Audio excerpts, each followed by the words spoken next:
if you want to be a bad boy, you could be. And if you want to be a good boy, you could be. So that balance is really attractive. Still in there. Still in there. I've been arrested like 6-7 times prior to that. Jeez.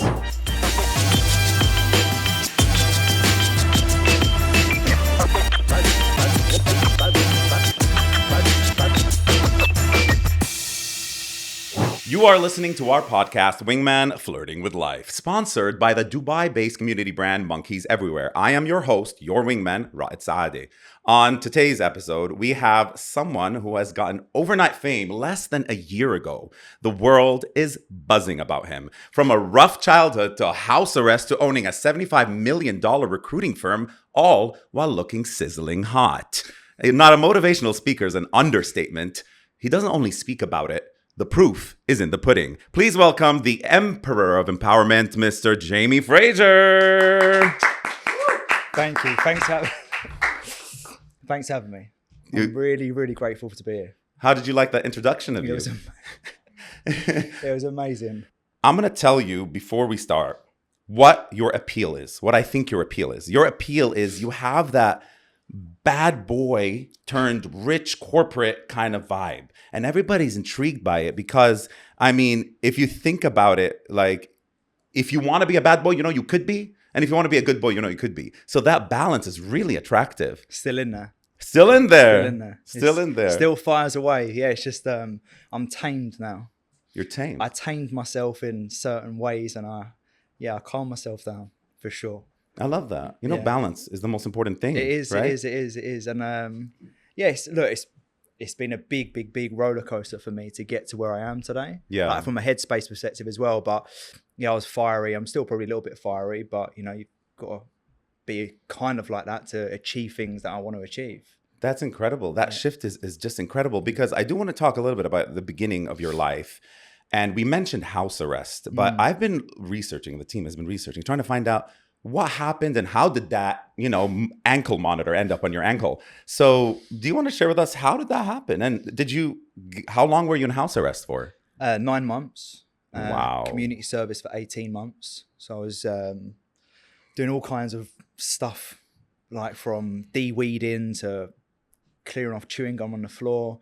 Yeah, for about 18 months. And I was doing it when I first set up my business as well. But I was on house arrest. And I remember like some nights, like my mum let me used to do parties back at home because I was on house arrest. And it was horrible. But how I got on there, I've been arrested like 6-7 times prior to that. Jeez. Yeah. Wow. I had a lot of fire in me, a lot of anger in me and stuff like that. And I was a daredevil. So like I was the person that everyone dared to do something. And I was just like, yeah. And you've had like actual handcuffs on you, like with oh my goodness, that must be 7 scary. times, yeah. Did you, after a while, like it doesn't faze you anymore? You're like, no, it did another handcuff, me, fuck it. No, because I thought like, there's going to be a matter of time where I go in prison, right? Yeah. And my mum was there every time with me, every time she was crying. But yeah, it was because of my ex-girlfriend. Oh no. We're gonna get to the ex-girlfriend. We're gonna get to all the sizzling wingman ex-girlfriend relationship stuff very soon. But I just wanted to ask you this question because I know that the odds were against you. And when you were younger, I mean, coming from a poor background with an alcoholic father, and also talking about a stutter, a speech impediment, when you go back there to that younger self of yours, what would you tell him? There's more to life. There's 100% more to life. Things are going to be okay. I was like really suffering in my head at the time. Like my dad was very abusive, like not just to me, to my mum as well. And I think like naturally, I say it on some of my interviews, like he's my big role model to me, but he let me down. And I had another interview and I said like, as soon as that happened, I was just like, it's on me. Like, I'm going to make something of myself. And I said to my mum one day, I was like, I'm going to make something of our family because we wasn't a big name or anything like that. I had no money. And he knocked a lot of confidence. I think that's where my stutter come from. I had low self-esteem. Like I'm a salesperson now, right? Yeah. I was not a salesperson back then. I don't hear any stutter, and I've all your videos. I hear no stutter whatsoever. But I want to ring the bell on one thing you said. It's on me. So I'll give you that. Well done on that, brother. It's on me is very important because at the end of the day, no one's going to come up and help you unless you help yourself. 100%. And that's what I say to a lot of people. No one's come to save anyone. Like, no one. If you want to go somewhere in life, you've got to go and get it. And that's what my whole mindset's been about. I don't care how long it takes me. I'm going to do it quicker, better, faster than most people. And I say it to all of my team. Like, I have some really successful young people within my company that earn £1 million a year. And that's because they're young, they're hungry, they want it, and it's on them as well. That is beautiful. I mean, things that you've done and the shift like is insane. But I want to ask you a question. Like me, I love this. I've heard from apparently your ex-girlfriend that you love the sound of your voice equivalent to what I love the sound of my voice too. Are you that type of person that listens to their voice notes back and forth after they send them? I hate actually listening to my voice back on voice notes, because I think like, oh, he sounds horrible. Like, I really don't like my voice sometimes. But then there are sometimes like I play my affirmations on a voice note that I speak about every morning. Yeah, it's my therapist told me to do that. There's like science behind listening to your voice, telling you the person you want to be. And I did that. That's insane. You know, I have a terrible fear from turbulence. And that's the only time I did. I mean, I listen to my voice all the time because I sing and I rewatch all these episodes. But I recorded a calming voice note with all like the statistics about, you know, travel is the safest form of transportation and calm down, breathe in, breathe out. So every time the turbulence hits on a flight, I'm just like, breathe in. I'm listening to my voice do that. So I read this book recently called The 48 Laws of Power by Robert Greene. Have you heard of that book? I've heard of it, never read it. Or oh my gosh, it's so interesting. What a perspective. It gives you a very interesting perspective. And there's one quote in there that I want to talk to you about. It says, "You are far better off with a declared opponent or two than not knowing where your real enemies lie. Yeah. The man of power welcomes conflict." So people also say, judge me based on who my enemies are. So I want to ask you, who are your enemies? I don't create enemies, because if you're an enemy to me, I'll win.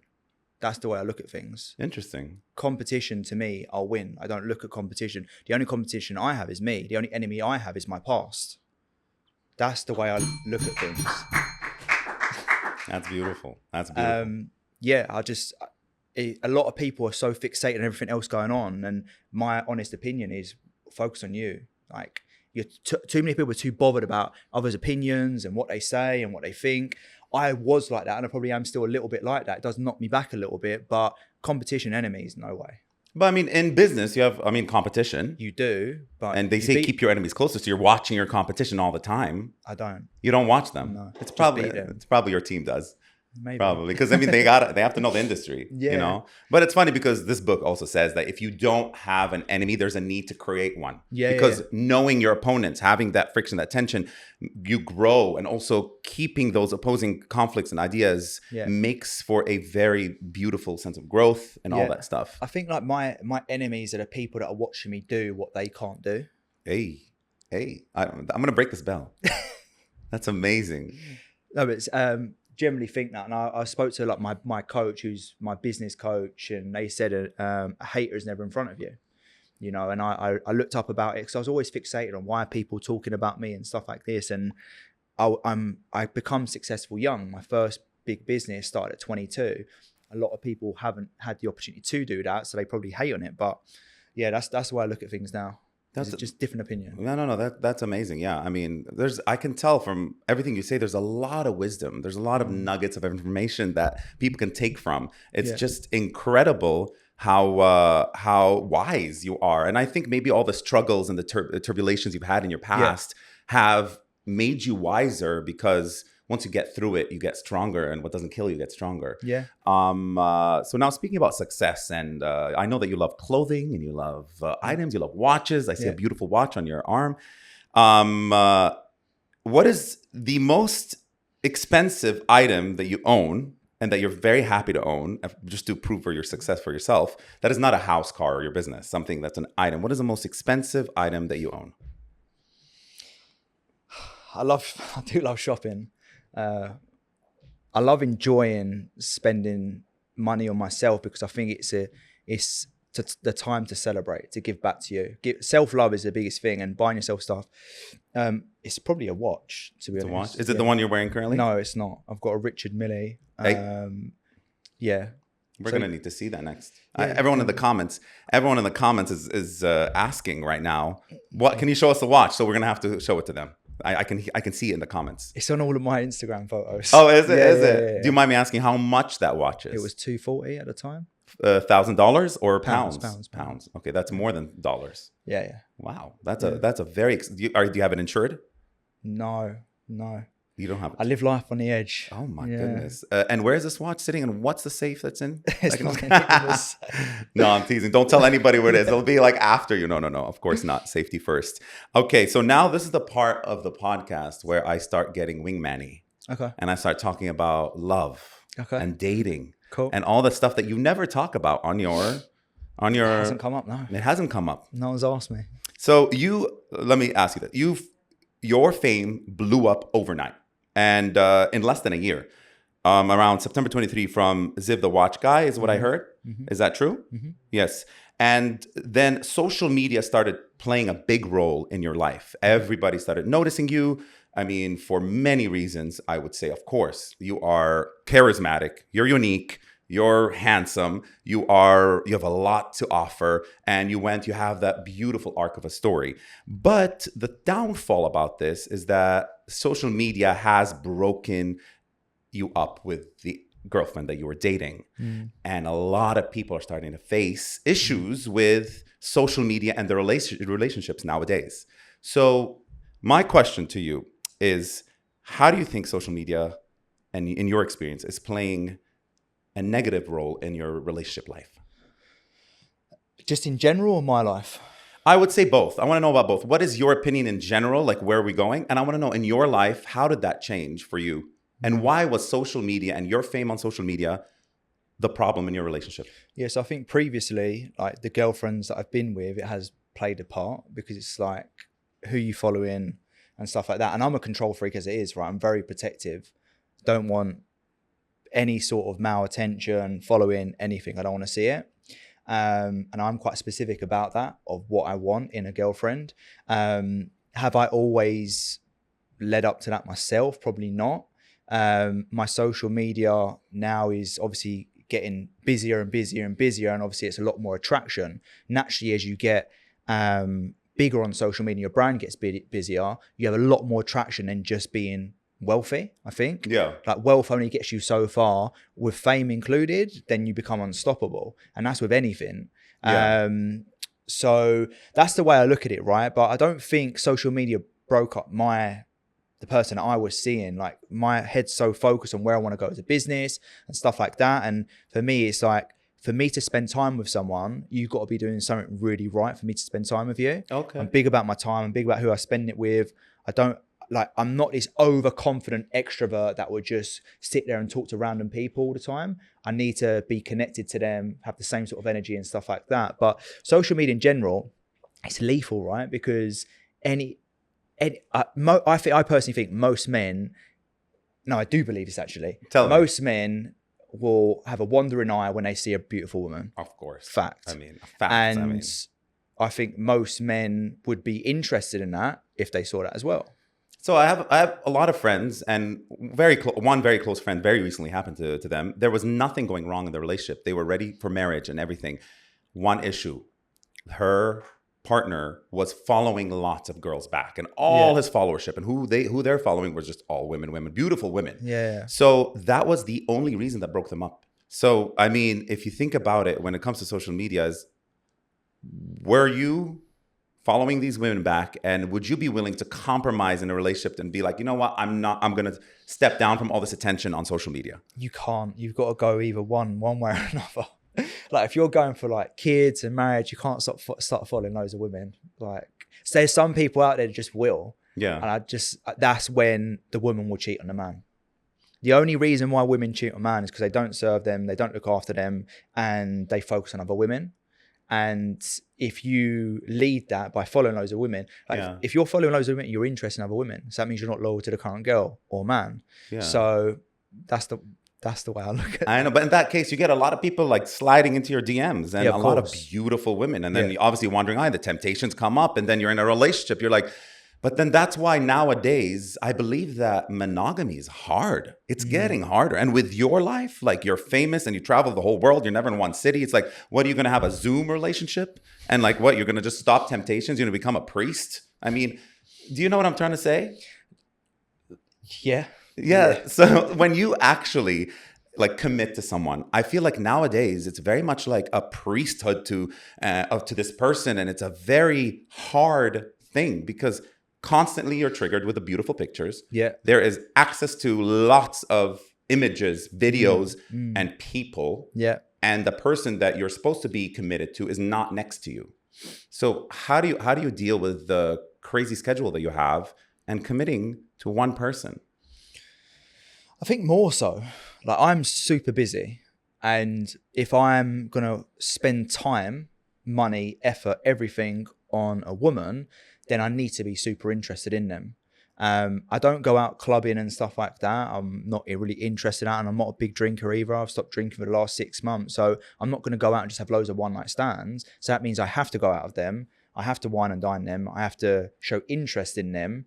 And if I'm actually that interested, I probably wouldn't want to sleep with them on the first night anyway, because then it shows me probably a different side to them I don't want to be with. Ooh. But my mum doesn't think that I'll ever just settle down. That's what she thinks. Oh, that's sad. I feel like there's a lot of love in you. There is. I want 5 kids. Hey, I want a massive family. Me and too. stuff I'm like that. you. Yeah. I want like a lot of kids. But she thinks that I'll always be attracted elsewhere. But for me, and I was speaking to Mum about this not long ago, is that I think if I see true love, then I'm committed. Then I'm interested. If I'm not, then I'm not going to be interested. Yeah, and for that reason, I think it's very hard, because especially nowadays, true love is very hard because nobody wants to work on the relationships. And one little hump on the road, one little obstacle, they're out. Because another next person who is maybe richer, more beautiful, or is just a new relationship energy. Yeah. And we're all getting addicted to this TikTok life, which is like quick. Yeah. No more can I watch a long YouTube video. What? No, I need a short form. I can't do long form anymore. Yeah. And I think with dating, it's actually shifting that way. So that's why I think monogamy doesn't exist. But I wanted to ask you is that with, you're doing all this working hard, do you think you may be losing out on an opportunity with a very good relationship by just dedicating so much to work and travel? No, because one of my things that I speak to my therapist about is about having like an open mind, open heart to someone who I'm attracted to, not just visually, but everything. So I'm definitely open-minded to it. Like I don't go clubbing. I don't do all of that stuff. So it doesn't. I gotta take you out. Let's go. Yeah. Are you ready? Listen, I'll go, but I'm not like a serial club or anything like that. So I naturally will always be open to looking for a new girlfriend in my life, but it's got to be the right person. So are you open and single right now? Yeah. Guys, you heard that? Slide into his DMs. But you got to be quality, because he only accepts quality. It has to be the full package. So fussy, yeah. So fussy. So tell us a little bit about your type is, I guess. What's your type? I don't know if physically and mentally. Don't just give me that mental stuff. We're a Wingman show. Don't give me the soul and the heart and connection and chemistry. We heard that. Everybody wants that. But physically and also emotionally.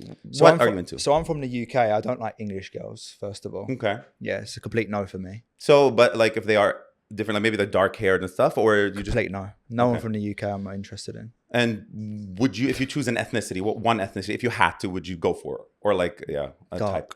Dark. Yeah. I like girls with an accent or anything opposite to me, from like an accent perspective. I don't like English girls at all. Are you attracted to Emirati women? Yeah. Yeah? Couldn't we'll let everybody know. We'll let everybody know online. Yeah. That's amazing. Yeah. But so yeah, dark. I usually go for dark. That's what interests me. That's what attracts me the most, for sure. Of course. And we're talking dark skin or dark features or both, or what? Yeah, I don't like someone too pale, because then that's like the opposite to me. Like if we went to go, I don't know, on the beach and she's burning and I'm getting brown, that doesn't really add up. I need someone who can like connect. I feel it. So where do you think your DNA is from? Because you don't look like you're fully British. Yeah, Persian. Okay. I've got my granddad, nan, I've got different Arabic. That's why we love you here in Dubai. You're a Middle Eastern, bro. You're like us. Oh, yeah, I plan to move here soon. Oh yeah, we should get you here. People love you here, man. Yeah. People love you. So I want to ask you something about your name, because when I heard Jamie Fraser, I instantly thought, oh my God, he's a comedian. I mean, sitcom Fraser. I love that. I was ready to like belly laugh, like all that knee slapping, and then I come with this very formal, very serious, type of personality, which I think about it as like, I understand some of it where it comes from because of like you talk about being angry in your childhood and you talk about like always trying to get rid of that anger and heal from it. And I understand. I mean, you've been through a childhood that's pretty rough, you know, and but I wanted to ask you about the balance because for me, if you can laugh through it, you can get through it. That's my motto. And I'm a freaking clown, if you will. And I just like it that way. So where do you find that balance of seriousness and laughter? A lot of people think I'm serious. A lot of people think, oh, he's always got a really strong face about him and stuff like that. But people that know me love me. If you don't know me, you probably hate me. Like I generally am like Marmite. Most people hate me and they think I'm this type of person. But when they get to know me and anyone that does know me, they'll be like, he's not like that at all. Very caring. I love to have a laugh. I feel like I am good to be around. I do smile a lot. You know, I've got this like nervous smile, like generally in serious situations, I'll just laugh. Like, I can't take things serious. I love it. I'm sure a lot of people find it very attractive. Your little nervous smile, keep it up. It's your trademark. It's who you are. Be yourself. I love it. I want to play a little game with you. Are you ready for some games? And I'm going to make you nervous. I'm putting you through the ringer, Jamie. Come on. You know this. You know where you came. You signed up for this. You know what's happening. Yeah. All right. So this is called laughing therapy. He's already laughing. We don't need to do the game. So this is laughing therapy because I want to see if I can make you laugh. See, let's see if this laughing therapy works on you. Okay? You ready? Always. Do I have consent? You have consent. Oh, good. Okay, great. Signed off. All right. Repeat after me. Ha. Fucking hell. It's working already. Excellent. Like, can we please have this on a replay and post it on his socials? See, the guy laughs. The guy is amazing. He's funny. And I love you for that. And like, I know there's vulnerability that you're showing right now, and I appreciate it so much. Cool. Now you're winning my heart, and I love you for that. I love you for it. Vulnerability is sexy. Can we say it out loud? Vulnerability is sexy. Ooh, I like the way that sounds. Okay, we're going to play the game one more time. You ready? Do I need to? Okay. You have to repeat after me. Ha! I can't bring myself to say it. Come on, you motivate so many people. I'm a different type of motivator here. You come on, and they all follow you. That's comedian. When you stand up and motivate your employees or something, you want them to follow your lead and follow your advice. So let's switch the roles now. If I said to my team that, they would laugh at me. That's good. Laughter is good because that, it makes you less stressed and happy and you perform better. So should we try one last time? Yeah. He's blushing. He's blushing. He can't take it. No, but you're doing great. We'll try it one last time. You ready? Ha! I can't see. Just say fucking ha. Ha! I can't do it. Fuck. So that's laughing therapy at work because eventually I was trying to get you to laugh, but you laugh easily. You're just a happy soul. Because for me, when I'm watching everything, I was just like, can we get a laughter out there? Can we get a joke out there? Because I get it. Like, you have a very serious business and that's serious. You're like, putting, you're a headhunter. Yeah. People's livelihood, people getting paid to live and be serious about their job. And I understand it. Not everybody is a clown like I am. How did you feel about us doing that activity? Yeah, it's different. It's different. Why? Why is it different? Tell me. What were you feeling? Tell me. Now I'm turning into Oprah. How did that make you feel? I can't take you seriously. Exactly. Don't take it, but tell me why. Why do you feel this way? Like, I get a lot of serious questions about business, and people don't see the other side to me. That's all it is. Exactly. And are you in your head thinking, oh my gosh, what are people going to think of me if I show that side of me? What's actually genuinely going in your head? Let's be serious. Not as much anymore. Like, I do think that I've wanted people to see a different side to me because everyone just thinks I'm a bit of a bastard, which I'm not. But yeah, that what you saw just now is who I am. I love it. You know what's so also endearing is that you're a little shy, I would say, and when it comes to things that are not like your forte, your profession, I guess, and when it comes to that, there's no shyness. But I guess when someone puts you outside of the box, of course, is what the point of this podcast is, to get you outside of that box. And I know you've created an amazing box for yourself. But so when you go outside of the box and when you're not in your comfort zone, it's when growth happens. Yeah. So you're going to leave here a better person. I guarantee you. I'm going to start Saturday in front of them 500 people and just go, ha. You should do it. I give it to you. Do it. Yeah. I'm happy to do it. Okay. And you're doing Gladiator this weekend, right? Yeah. And what are you going to be talking about? What's the topic? We're talking about story to change to building a successful business. Amazing. Yeah. Amazing. I mean, I'm going to listen to your talk. I'm going to be there. But we have one fan question because some people submitted some fan questions. And I'm going to ask it to you. Are you ready for this? I'm not ready for any of this. No, you're no longer ready. I'm putting you through the ringer here. Okay, so the fan question is, a lot of leaders and successful entrepreneurs have a bad boy background. Did a woman play a role in triggering that change?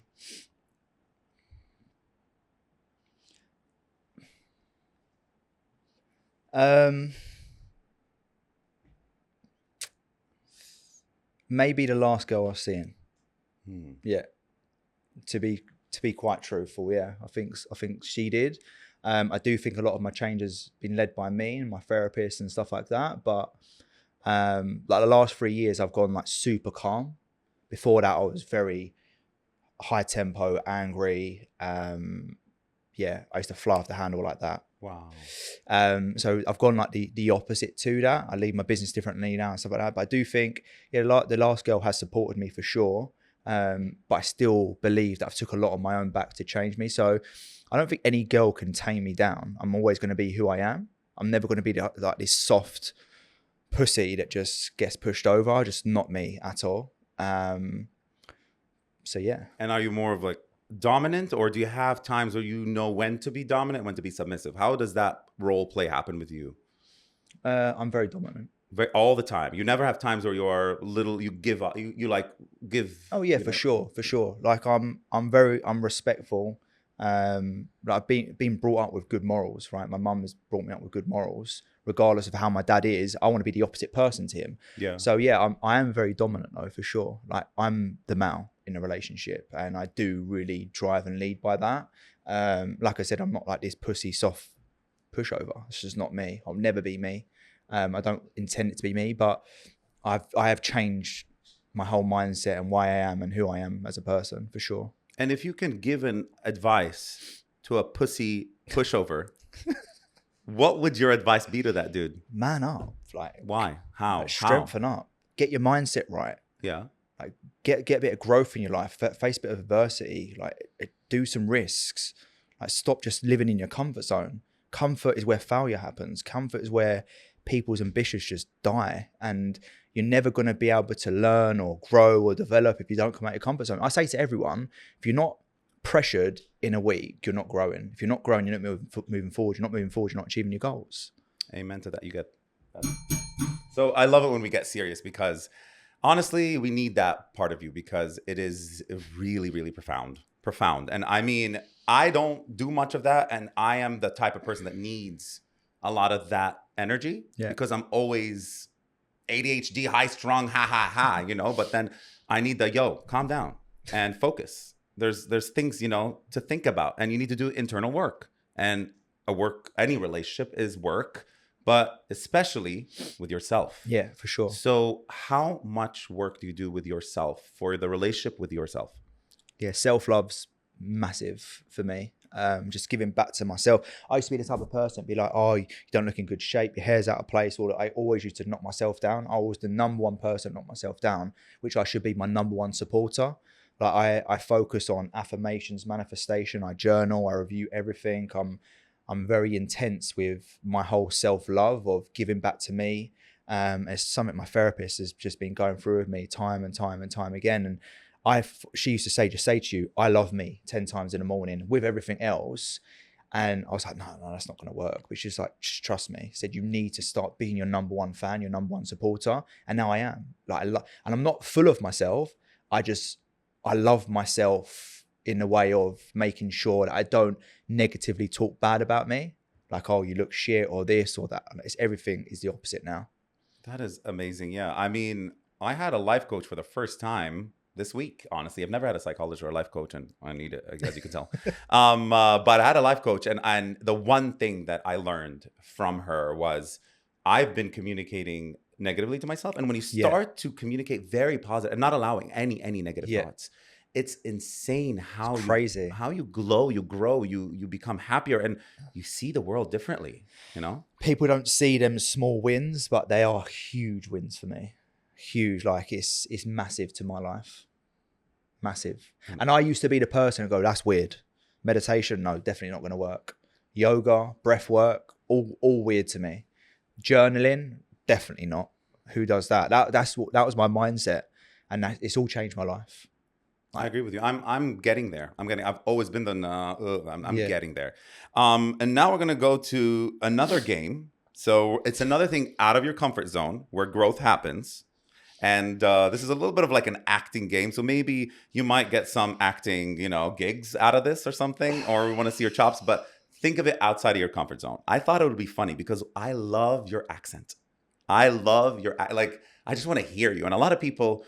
All of my girlfriends, they say, we don't care what he says because he just looks good. I just want to look at him. No, but for me, I love your accent. I love hearing it. So I thought of a funny game of us switching accents. Would you be able to do an American accent or give it a shot? Let me have some water. Can we have some tequila and that for him so you can? Do you drink alcohol, by the way? Yeah, I'm not like against alcohol. I don't drink it, but You don't drink it at all. I know I'm not like anti-alcohol. Like I'll have it every now and then. Oh, okay. Yeah. I mean, usually they say people don't have alcohol have great skin, and you have great skin. So I was wondering if that was the reason. No. So here you go. This is actually something. Parts of it is from stuff that you've said on your social media, and I've combined a couple fun words. I'm bad at a British accent. Or where does your accent come from? Yeah, the UK. Yeah, where in the UK does it come from? London. Actually London. London, yeah. So you don't have like a actual village you were from or something, or just outside London called Essex. Oh, Essex, of course. I love Essex, and I love how Essex people. I'm from London though, but well, you're from London. I was born in Essex. All right, so we're gonna switch accents. So let's see if you can do it. I guess I don't know if you think I have an American accent or an Arab American accent, however you'd like to say it, but give it a try. Do you want to give mine a try first? Okay, I'm going to give it a try. Let's see if I can do it. You stop me. Okay, I'm probably terrible at this. I'm not that great. But have you got the capability to be a better person? How did I do with the first sentence? Oh my God. Did I do well at least in the first sentence? No, because if I sound like that, then I will never speak ever again in my life. Okay, you try the first sentence, but in an American accent. Or your accent. Or my accent. We're switching accents. That's the point of the game. You've got quite a posh accent. Really? Yeah. A posh? Yeah, like posh. In posh America? I don't know. I can't work it out. I'll be honest. Yeah, really can't. All right, give it a shot. Have you got the... no, that just sounds so bad. Have you got the capability to be a better person? Does that sound... That close. Do me a favor. Try better. Say that. Better. Oh, you're American now. Look at that. Have you ever used those R-colored words? Like the vowels? The better and... No, because if I say that... no, I just wouldn't say that. No, you wouldn't say that. It's very, very American, yeah. That is very American. I live in America now. And like... Where in America do you live? Miami. Yeah. Should we go for the second sentence? What is your why behind that? How did I do? No? Just quit? Maybe. Yeah, quit. Quit. I think we should quit this. All right, you do this last sentence and we'll quit this. What is your why behind that? That was great. You turned into like Cali, like Valley dude. I don't know. Like you turned into like a California surfer for a second. I can't get your voice right. All right, continue. See what you can get. Do you actually want to... I love that. Actually. Be the person you want to be? Because I did. Does that sound better? Do you think? Yeah, I love how you add a little feminine in there. Makes sense. Yeah. That's actually, you're doing well. Continue. Let's see how far you go. Right. Oh, I sound so stupid. Good. We love stupid. Yeah, Stupid is my favorite thing in the world. I took the opportunity. Oh, I look like a tit. Dude, we're getting, you know how many emojis we're having right now under this video? Let me go to I am. I am changing. It's about making the impossible possible. Well done. Well done. That was actually really, really good. I did not think you will be able to pull it off. So you've got some acting chops. We can give it a go. We can give it a go. So if you actually I gave you a script and we're like, hey, Hollywood needs you for this next Top Gun movie with Tom. I'd be so up for that. You'd be so up for that? Yeah, for sure. Yeah, that's cool. But you can memorize a script and just go kill it. Do you know what? I'm not great at memorizing things. I'm really bad at school, so it's not like for me. So yeah, what I'm doing at the weekend is stuff that I know, so I can execute it. But I can't really memorize stuff. That's why I said I hate teleprompters. Yeah, but I mean it's better because you don't have to memorize anything. Yeah, for sure. You can chuck that. You can chuck that, please. Sorry. All right, so we have one more game scenario for you, and we're getting closer to the end, and I've really put you through a lot. And I want to say thank you for going outside of your comfort zone. This is proof, ladies and gentlemen, that the proof is in the pudding, because look at you doing something that you wouldn't do. Yeah, I would never do this. You would never do this. Never. And look at you, man. Amazing. So you're going to see a different side to yourself, and you're going to understand a different side, and then you can go back home and analyze as to, how did I feel? My mom's going to love watching this. Oh, please send it to her. And let her comment so we can know what she says. Yeah. Okay, so we're going to play a scenario, you and I. You ready? I'm the girl, and I'm sitting on a bar, and we want to see how you approach. But before you approach, see? All the drama that you're causing? I would do something like that. You do something like that? I need to pick it up. You dropped something. My heart. Is it one of those? No.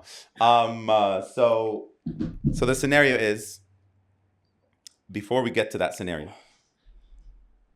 do you play that like eye game with somebody? Like if you're attracted to somebody, and being a man who's dominant, as you said, would you play that eye game with someone to tell them that you're interested? And are you the person who chases and approaches, or are you that person who just like waits until they come to you? I would never go up to a girl in a bar.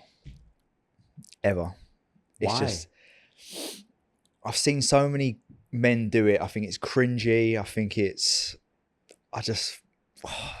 And I don't want rejection. I was actually speaking to my therapist about this most recently. She was like, yeah, because you're vulnerable. That's why. You don't want to be rejected. I've never been rejected.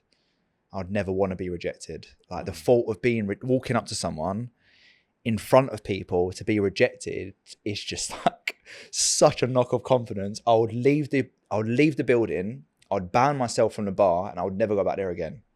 Really? It's that bad? I just couldn't do it. Like to be rejected in front of like people. I don't think I ever would be. Hey. No, but I just. No, I don't think you ever would be either. No. Some fan wanted me to ask you or tell you, do you know that you are a perfect specimen? That was one of the questions. I was like, I'm not going to ask it, but now I want to ask you, do you know that you are a perfect specimen of a human? Are you aware of that? I don't tell myself this. Well, people think you are. Clearly, that's a question. It's not my question. I didn't write it. I think my mum's delivered a good child to the world. What an amazing answer. What an amazing. Give the credit to Mama. Yeah. Well done, Mama. She did a good job with this one. She did a good job. You gave her hell though. You gave her hell. I'll give her hell, yeah. I have given her hell. I'll repay her. Yes, and also she needs to get an award for like #1 mama or something. Yeah. I'm shouting her out on Saturday. Oh, yeah. Dude, don't make me cry. I'm a little sensitive, bro. I can get sensitive. I cry in these moments. So when you like, if you start meeting a girl, I'll ask you this question. If you meet a girl, what are the questions that you would ask to find out? Because in the beginning, that first approach. I have my approach. What's your approach? No, I mean, everyone's heard my approach. We're here to talk about you. So, and I'm a wingman. You can watch it on Netflix. My Unorthodox Life. I wingman the entire cast. So my approach is very obnoxious, dominant, loud. And I honestly get rejected like 6-7 times a day. And it doesn't matter because that one win is what matters. I'm not going home alone. You know what I mean? Yeah, with the easy option. You're like, fuck it, this is the last one. Let me just go for this person. No, I always say like it's their fault if they don't want to go through it. Like I did my job. Like I walked up, I'm like, I'm interested. This is what I like, and this is what I want, and I want this. You don't want it? That's on you. That's your job. Like I did my job. I'm not gonna obviously. I want to make sure they know I'm interested, and I want this, and I get rejected. No, I'm kidding. No, I've done well for myself in that sense. So, what are the questions you would ask? Is what I want to hear. But we're gonna play it as a scenario. Okay. Okay, I'm a lady on the bar and you want to approach. And I want to see how you would do it outside of your comfort zone. Jamie, come on. Show everybody how you go outside of your comfort zone. I'm drinking a espresso martini. That's a little hint for you. My friend would be great. Can I call a lifeline or something? Can I call a friend? Amazing to help me out right now. You need a wingman. So I can be your wingman. We'll go out and I'll be your wingman. Cool. That's legit my forte. My forte is not companies or recruiting agency, but my forte is. I usually, what usually would happen would catch eye contact. It would be an easy one, as like, come here, basically. Oh, and then come here. Come here. Oh, I love the order. Some women love that. Some women love to be ordered around. Yeah. So, and then okay, let's just play it out. What are the questions you would ask to find out who she is and what information? I just want to know what questions, what are the initial questions you'd ask to get the information that you're seeking out of this person that you are attracted to, who you want to date. Okay, I'm sitting drinking my martini. And go ahead. Girls are going to be put off me by now with things I'm going to come out with. You're putting me on the spot big time. That's it. Out of your comfort zone. Come on, you got to practice what you preach. All right, let's go. Full on acting right now. Because I come from a reality TV background and I come from like an acting background. So this is very natural for me. So is this actually what I would do? Yes. Actually, okay, honestly, I'm going to respond to you as a human. Okay. I would walk over. I would go. No, not I'd. Actually play it out. Go.